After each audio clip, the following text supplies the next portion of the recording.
Paano ka nga ba makakatakas sa mga zombies habang nasa gitna ng gubat? Magsisimula itong lahat kay Mike na nagbabike sa gitna ng gubat nang may makita siyang babaeng duguan. Dito nga niya susubukang tulungan itong babae na to na isang malaking pagkakamali dahil magiging zombie na pala to. Dito na nga siya makakagat at na maging zombie na nga rin tong si Mike.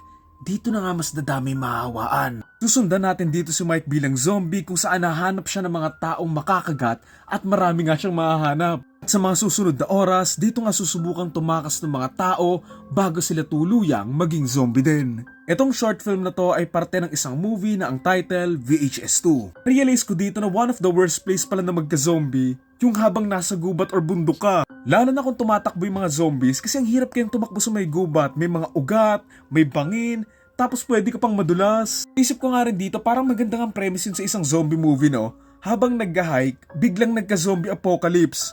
O walang magnanakaw ng idea na yan, nakakaltukan ko. Katawa tapos naaawa ako doon sa may batang nagbo-birthday. Isipin mo yon, naubos yung pamilya niya. By the way, available pala to online so kung gusto nyong panoorin nyo. I know, German yung language doon, pero hindi mo naman need maintindihan yung sinasabi nila para magets mo yung story eh. And kung nagustuhan nyo yung story nito, panoorin nyo na lang yung buong VHS2 kasi ang ganda ng mga story nila dito.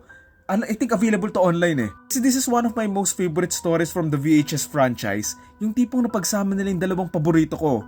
Found footage, tapos zombies. Gustuhan ko rin yung meron siyang GoPro sa may helmet which explains kung bakit nakuhaan yung mga ginawa ni Mike nung naging zombie na siya. I also like kung paano nila tayo binigyan ng perspective sa kung paano nga ba gumalaw yung mga zombies. Kasi mostly perspective ng mga tao na nakikipaglaban sa mga zombies pero bibihira lang yung perspective ng zombies na humahabol sa mga tao. Na-appreciate ko rin dito yung twist na bumalik sa katinoan si Mike nung nakausap niya yung partner niya kasi nga bago yon, tapos siya yung tumegi sa sarili niya kasi nga ayaw na niyang may mahawaan pang iba. So yun lang, simple lang yung story and zombie lang talaga siya. Para sa akin naman din nakakatakot and effective naman din yung story kahit may mga parts na hindi na na-explore pero short film lang naman siya so okay lang din naman. Papanoorin niyo yung VHS2, paniguradong magugustuhan niyo din yung isang story doon na ang title Safe Haven. Kasi isa yun sa pinaka-favorite ko eh. So yun lang again ang title na to, A Ride in the Park sa VHS2. And for a standalone short film, I would rate this 8 out of 10.